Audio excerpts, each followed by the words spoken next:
I thank the Minister for his answer, but an industry risk analysis dataset shows that India ranks among the worst performing countries for human rights abuses across a host of key industries.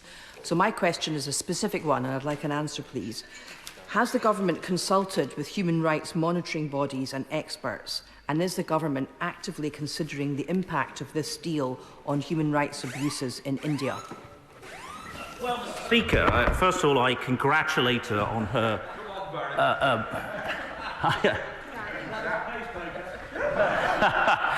I congratulate her, first of all, on her recent election as chair of the Joint Committee on Human Rights. The UK engages regularly with the Indian government and indeed with other governments around the world bilaterally and multilaterally. Where we have concerns on human rights, we raise them directly with the partner government, including, as I said, at ministerial level.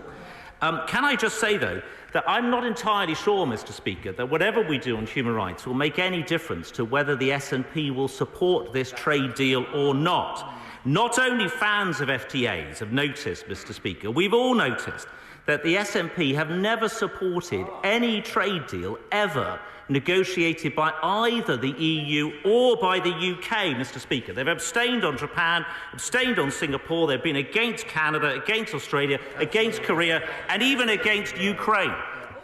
Don't tempt me, you're doing well. Richard Thompson, SNP. Thank you, Mr. Speaker. I'd like to give the Minister another chance, because that was pretty dismal stuff, even by his standards.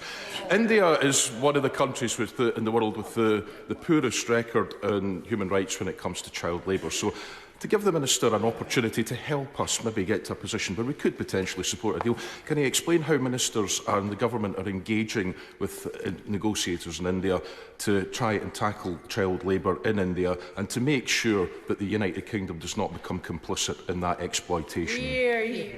Well, Mr. Speaker, of course the UK has got a very proud record on labour standards, a very proud record on raising these issues with counterparts at all levels. Lord Agma was in India recently, just a couple of weeks ago, raising specific human rights issues, including a case which the SNP have raised on frequent occasions. The government is proud of its record on labour protections and have been clear that an FTA with India does not come at the expense of labour standards. But can I just refer him back, if you like, to the rhetorical question, Mr. Speaker? When is the SNP ever going to support a trade deal with anybody?